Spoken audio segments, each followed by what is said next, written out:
Radhe Radhe everyone. आज की video में मैं आपको पुत्रदा एकादशी की व्रत कथा सुनाऊंगी। तो चलिए पुत्रदा एकादशी की व्रत कथा शुरू करते हैं।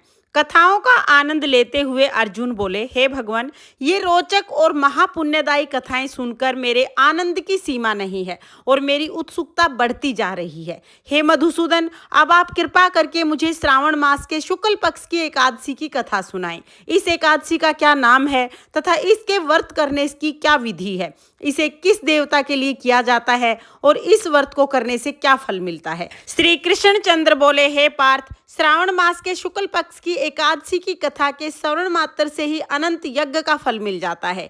हे अर्जुन, द्वापर युग के प्रारंभ में महिष्मति नाम की एक नगरी थी। उस नगरी में महाजीत नाम का एक राजा राज्य करता था। वह पुत्रहीन था, इसलिए वह सदैव दुखी रहता था। उसे राज्य का सुख और वैभव सब बहुत कष्टदायक प्रतीत होता था, क्योंकि पुत्र के बिना मनुष्य को इस लोक में और परलोक में सुख नहीं मिलता है। राजा ने पुत्र प्राप्ति के लिए बहुत यत्न किए, परंतु उसका हर यत्न विफल रहा। जैसे जैसे राजा महाजीत वृद्धावस्था की तरफ जाने लगा, वैसे वैसे उसकी चिंता और भी बढ़ने लगी। एक दिन उसने अपनी सभा को संबोधित करते हुए कहा, ना तो मैंने अपने जीवन में कोई पाप किया है और ना ही अन्याय पूर्वक प्रजा से धन एकत्रित किया है। ना मैंने प्रजा को कभी सताया है और ना कभी देवता और ब्राह्मणों का अपमान किया है। मैंने प्रजा को सदैव पुत्र की तरह पाला है, कभी किसी से द्वेष नहीं किया, सबको एक समान माना और मेरे राज्य में कानून भी ऐसे नहीं है जो प्रजा को दुख देते हों। इस प्रकार धर्म युक्त राज्य करने पर भी मुझे इतना भारी दुख प्राप्त हुआ है। इसका क्या कारण है, मेरी समझ में नहीं आ रहा। आप इस पर विचार करें और इसका क्या कारण है, मेरे जीवन में ये दुख क्यों आया है, इससे मैं कैसे मुक्त होऊंगा, इस पर आप विचार करें। राजा के इस दुख के समाधान के लिए मंत्री आदि वन की तरफ गए, ताकि वहां जाकर किसी ऋषि मुनि को व्यथा बताई जाए और उसका समाधान प्राप्त किया जाए। वहां जाकर उन्होंने श्रेष्ठ ऋषियों को प्रणाम किया। वहां पर लोमेश ऋषि भी थे। लोमेश ऋषि के पास जाकर उन्हें दंडवत प्रणाम किया और यथा योग्य प्रणाम करके उनके सम्मुख बैठ गए।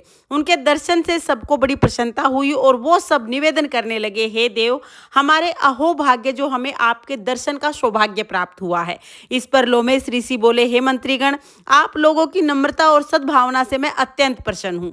आप मुझे अपने आने का कारण बताइए। मैं आपके कार्य को कैसे कर सकता हूँ, आप बताइए। जैसे भी हो सकेगा मैं आपका कार्य अवश्य करूंगा। लोमेश ऋषि के ऐसे अपनत्व भरे वचन सुनकर मंत्रीगण बोले, हे महर्षि, आप हमारी समस्त बातों को जानने में ब्रह्मा के समान समर्थ हैं, अतः आप हमारे संदेह को दूर कीजिए। महिष्मति नामक नगरी में हमारे महाराज बड़े ही धर्मात्मा और प्रजापालक हैं।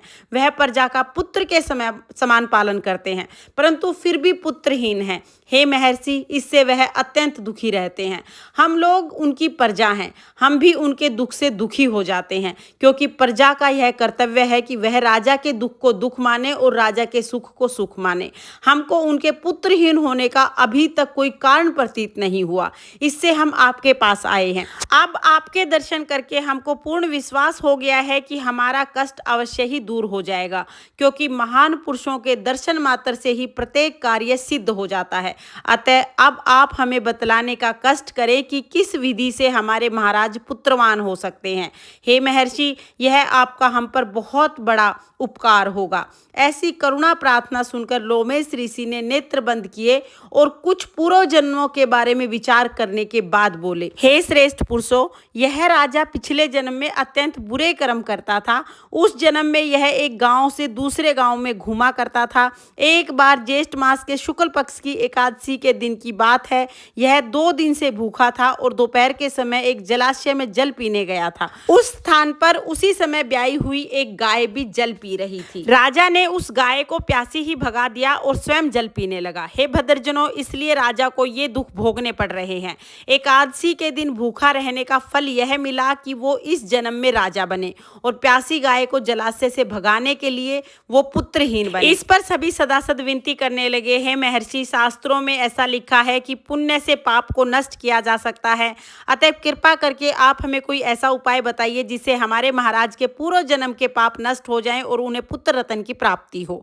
सभासदों की याचना भरे शब्द सुनकर लोमेश ऋषि बोले, हे भद्रजनों, यदि तुम सब श्रावण मास के शुक्ल पक्ष की पुत्रदा एकादशी का व्रत करो, रात्रि को जागरण करो और उस व्रत का फल अपने राजा को प्रदान करो, तो तुम्हारे राजा के यहाँ पर अवश्य ही पुत्र रत्न होगा और राजा के सभी कष्ट दूर हो जाएंगे। ये उपाय सुनकर सभी सभासदों ने महर्षि को कोटि कोटि धन्यवाद किया और उनका आशीर्वाद लेकर अपने राज्य को लौट आए। तत्पश्चात उन्होंने लोमेश ऋषि की आज्ञा अनुसार पुत्रदा एकादशी का विधि पूर्वक व्रत किया। द्वादशी को उसका फल राजा को दे दिया। उस पुण्य के प्रभाव से रानी को गर्भ धारण हुआ और 9 महीने के पश्चात उन्हें एक सुंदर पुत्र रत्न की प्राप्ति हुई। हे अर्जुन, इसलिए इस एकादशी का नाम पुत्रदा एकादशी है। पुत्र की इच्छा रखने वाले मनुष्य को चाहिए कि वो विधिवत श्रावण मास के शुक्ल पक्ष की एकादशी का व्रत करे। इस व्रत के प्रभाव से इस लोक में सुख और परलोक में स्वर्ग की प्राप्ति होती है। हे भगवान, जैसे राजा को पहले कष्ट प्राप्त हुआ वैसे किसी को कष्ट मत देना, और जैसे राजा को बाद में पुत्र रत्न की प्राप्ति हुई वैसे ही इस कहानी को कहते सुनते हुकारा भरते सबको पुत्र देना और सबकी संतान को लंबी उम्र देना।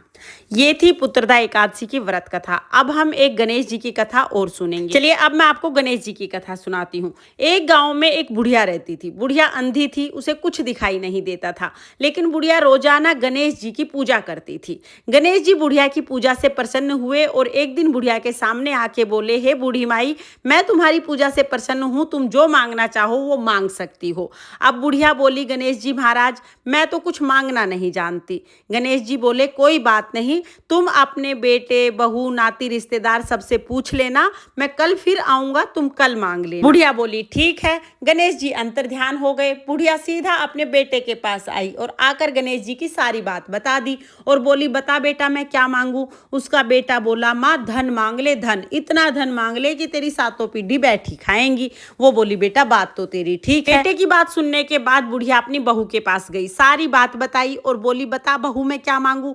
बहू बोली, माँ जी क्या करोगी धन का, असली धन तो पोता होता है, पोता, तुम अपने लिए पोता मांग लो, तुम्हारा जीवन सफल हो जाएगा। बुढ़िया बोली, बेटा बात तो तुम्हारी भी ठीक है। इसके बाद बुढ़िया अपनी पड़ोसन के पास गई। पड़ोसन बुढ़िया की सहेली थी। अब बुढ़िया की सहेली बोली, क्या करेगी धन का और क्या करेगी पोते का, अपनी आंखें मांग ले, आंखें, अगर तुझे दिखाई देगा तो तेरा बुढ़ापा सुधर जाएगा। बुढ़िया बोली, बात तो तेरी भी ठीक है। अब रात हो गई, बुढ़िया को पूरी रात नींद नहीं आई, बस ये सोचती रही कि कल गणेश जी से क्या मांगूंगी। सुबह हुई, गणेश जी फिर से आए। गणेश जी बोले, बता बूढ़ी माई क्या मांगना है, मांग।